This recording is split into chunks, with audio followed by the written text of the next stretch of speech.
一個有搞了老半天就是賴場的權力遊戲。江志剛跟左榮泰一隊，石崇良跟賴清德一隊。可是賴清德跟左榮泰的關係又是難分難捨。賴清德需要左榮泰，左榮泰也需要賴清德，挺可悲的。Ladies and gentlemen, welcome the host.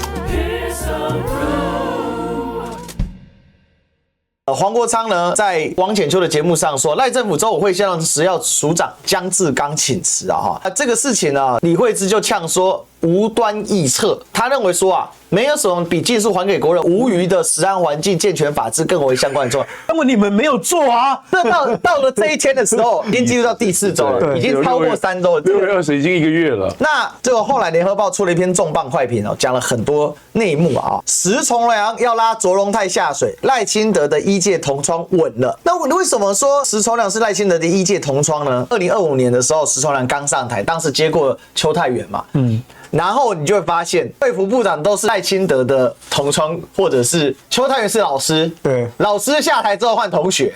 为什麼是同學呢？給大家講一下。這個第一個呢是石崇良，他是賴清德36年前在成大實習時候的同梯，所以他看到石崇良就叫他同學。這是賴清德少數可以展現他的醫師人脈的時候。那這個事情是這樣的哦，石崇良呢，這個經報行政院長卓榮泰上週5針對是否公布下游有疑慮品項的下架指示的時候，是應該再考慮。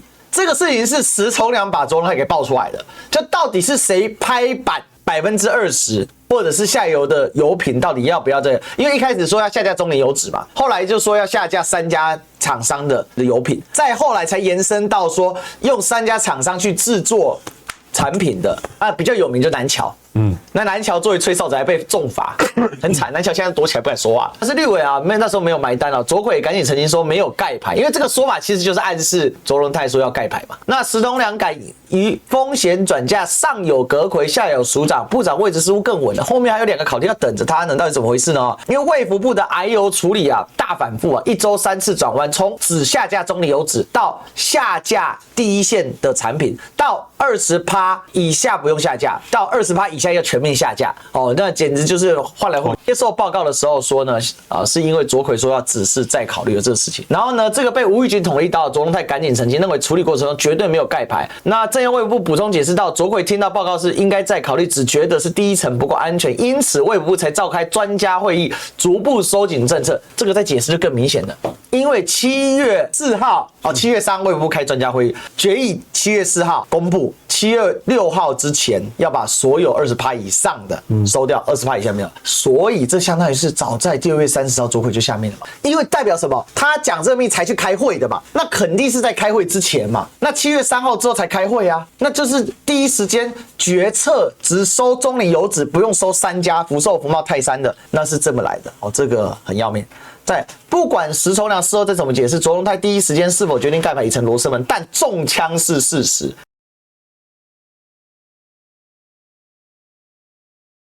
我記得7月21號，他們派專家學者進去正式去查這個案子，然後隔天沒多久就忽然爆出來說中聯油從去年就開始超標。可是有另外一點不太懂，就是為什麼7月21號整件事過了快1個月的時候，你們才派人進去裡面調查？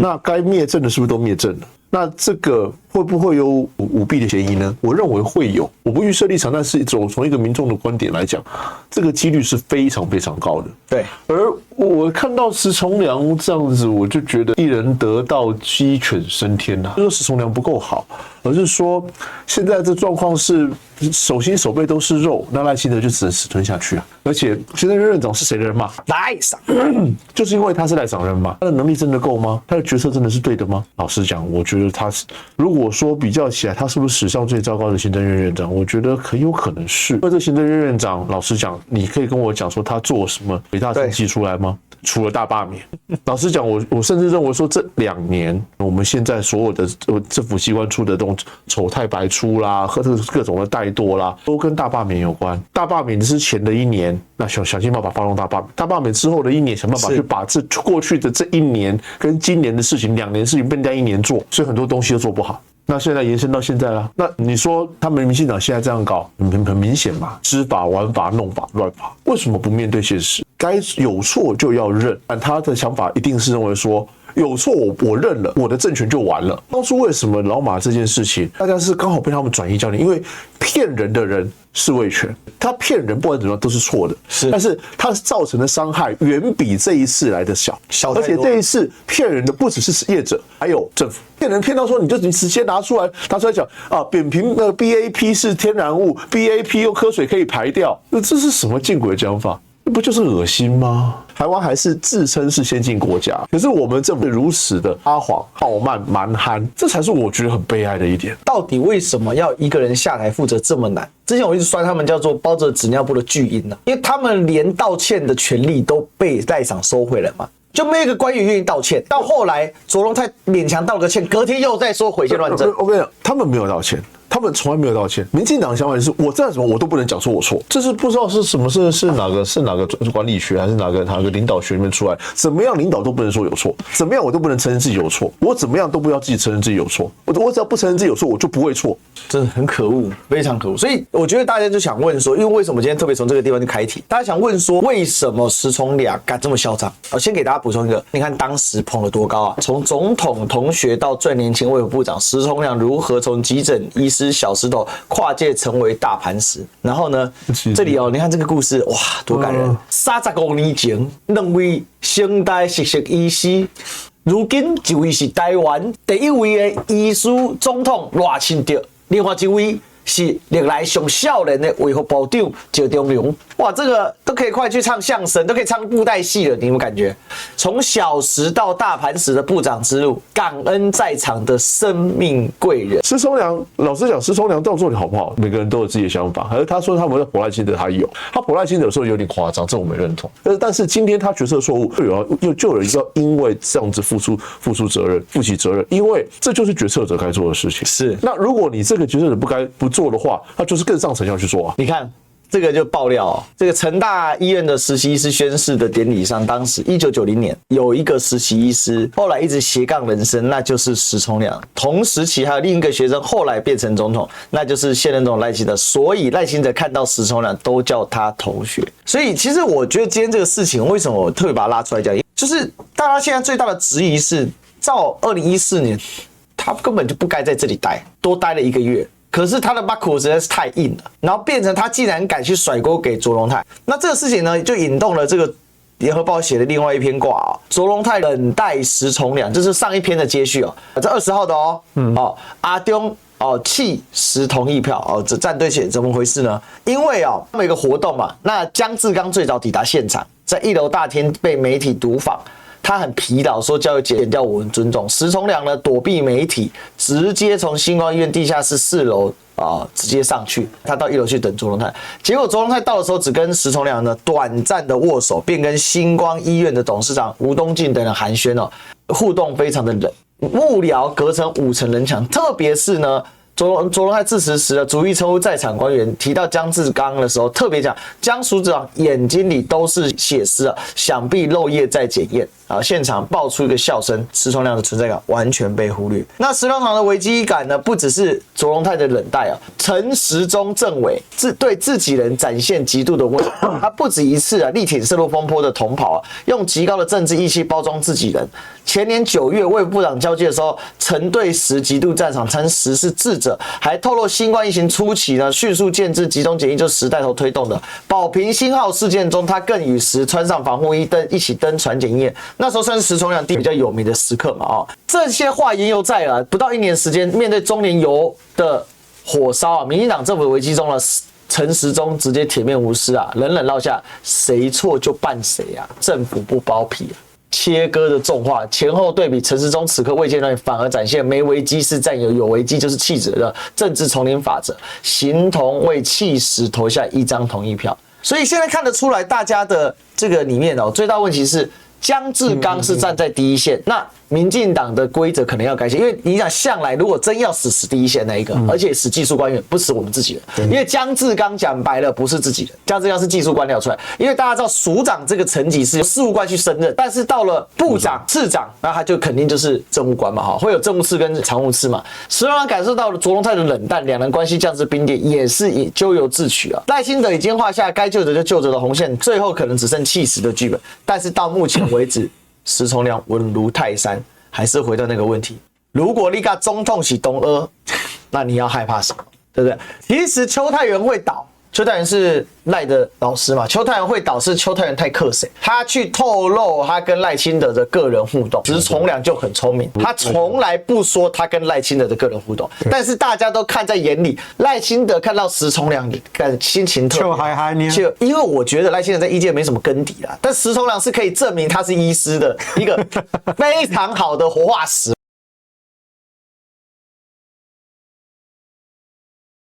在民進黨原本的處理邏輯裡面，每次發生這種公關災難或是這些危機事件，他們一定是讓第一線的人去扛，就死都死道友啦，不死貧道啦，对，一定讓第一線的人去扛。那江志剛這個人呢，其實我跟江醫師認識算蠻多年私交沒有很熟，但是算認識。那我必須說，他從馬政府到蔡政府到賴政府改朝換代，從頭到尾，江志剛醫師從學者到署長到官員，他始終如一，就是科學檢驗標準。那他就覺得說，大眾對於這種食安當然是有疑慮的，可是身為專業的人員，我們還是要秉持着專業去檢驗，然後劑量是多少，醫學有沒有證據啊？他不是一個會輕舉妄動去煽動這種情緒的人。以我對他多年的了解啊，包括過去的這個美豬、美牛、萊豬、萊克多巴胺、福島的食品，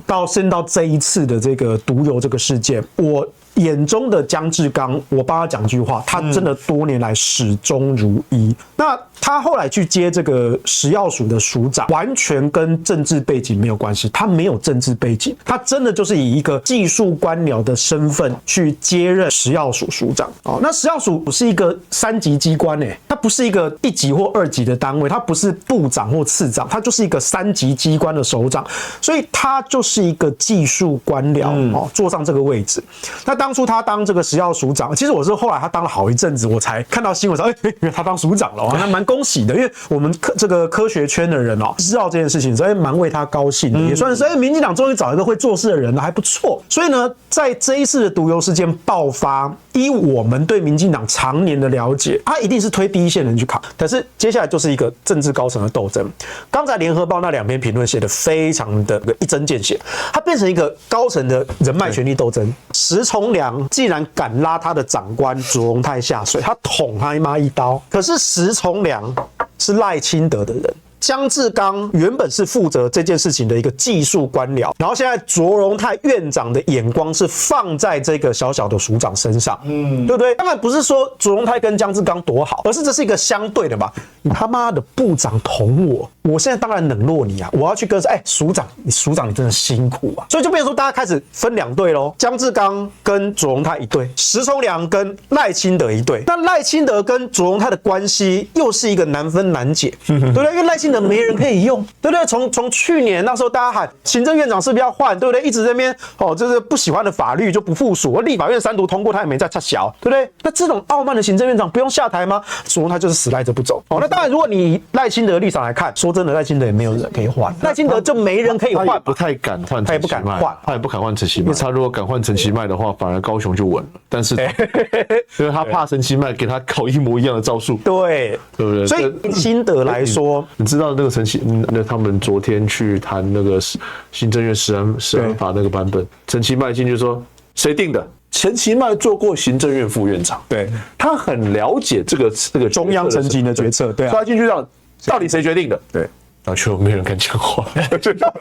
現在很有趣，就是現在民進黨內部最高層在鬥爭，所以現在這個民進黨最高層現在非常非常的微妙，非常的尷尬。那到底毒油这件事情誰負責？因為這整件事讓人家覺得非常憤慨的地方是，今天石崇良那個囂張跋扈，他是藏在裡面，卓榮泰是顯在外面，但卓榮泰當然主要是對付他認為他的敵人嘛，而石崇良是對自己的，可是他的有恃無恐是來自於賴清德。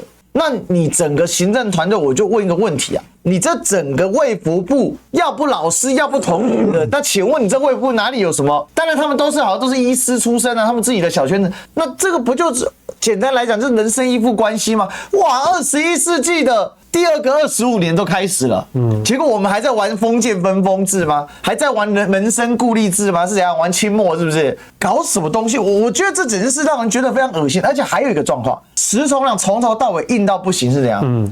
不檢討，不道歉，不下台。我要你这衛福部長幹嘛？周荣泰。那我要你这个行政院长幹嘛？周荣泰表示幹，不知道推給誰？周榮泰能推給誰？所以我可以理解為什麼周榮泰變那麼快。對，那阿中是最會看風向的嘛，馬上跳過去。對，陳時中超級快。那這也代表一件事，阿中那麼會跳看風向，代表卓榮泰穩如泰山。對。那卓榮泰穩如泰山是因為賴清德，石崇良穩如泰山還是賴清德。那現在就是賴清德的抉擇。然後江志剛現在死也沒用，對，因為江志剛已經不重要了嘛。對，他現在這整個狀況就是因為很早就跨過江志剛了。就是我覺得今天這整件事情讓人家覺得憤慨的關鍵在於說，為什麼可以這麼明目張膽的玩人際網絡？這麼明目張膽的吹石崇良跟賴清德是同學，這是這整件事裡面最惡心的地方，不是嗎？他寧願犯眾怒，也不願意把真相講清楚，硬撐着。他們民進黨有一招，就是臉皮很厚，厚到你慢慢就忘了，然後慢慢他們轉移焦點。那老實講，能夠制裁他們的就用選票，記得1128要投票，給他們教訓。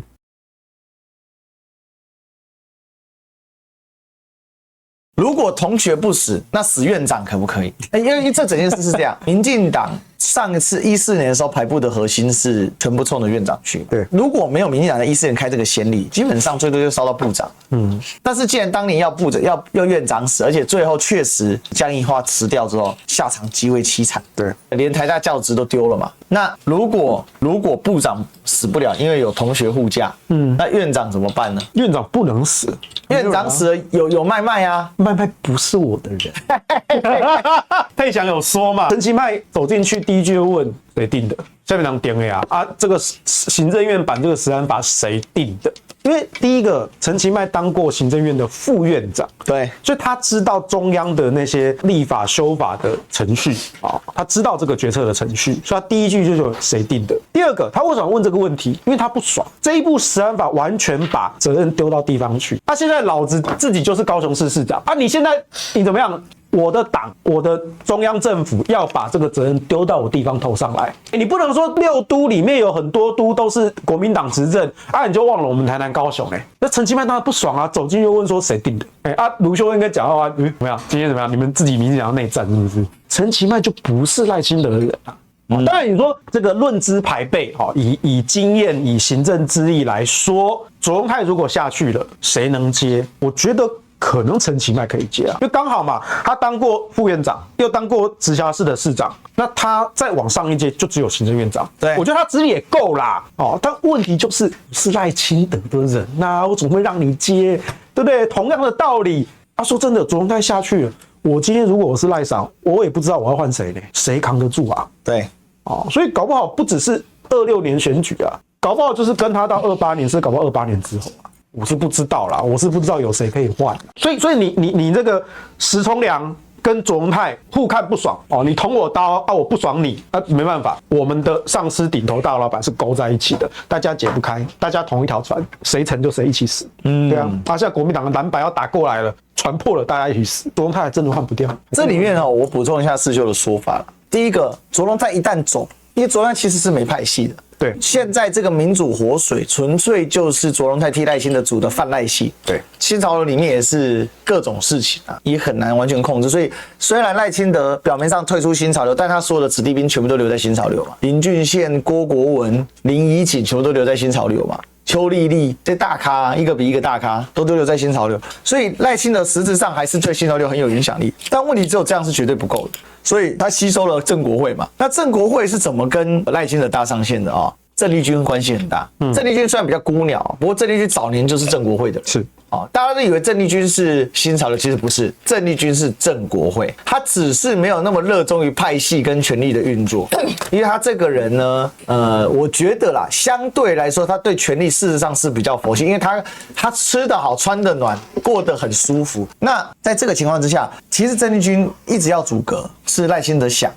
但沒做。所以我覺得這個是民進黨最大的問題，就是派系共治嘛。那你這時候派系平衡不了，你要怎麼辦？就是如果用正綠軍，那整個派系要失衡，正國會人太多，所以他也要得削弱正國會啊。而且正綠軍這個人不太愛要負那麼多責任。第二個呢，陳其邁跟賴清德之間的微妙關係，就你剛才講的，如果說今天一換，所有人一定把風聲吹向陳其邁，但賴長肯定不願意。對。那如果他不讓陳其邁當，陳其邁就解除了一個原罪哦。賴瑞隆選不選得上不干我的事。對啊。现在陳其邁壓力很大是為什麼？因為賴瑞隆的死活跟陳其邁是掛在一起的，所以我還是覺得挺可悲的。一個油哦，搞了老半天就是賴長的權力遊戲，爛透，真的是爛炮兵一群。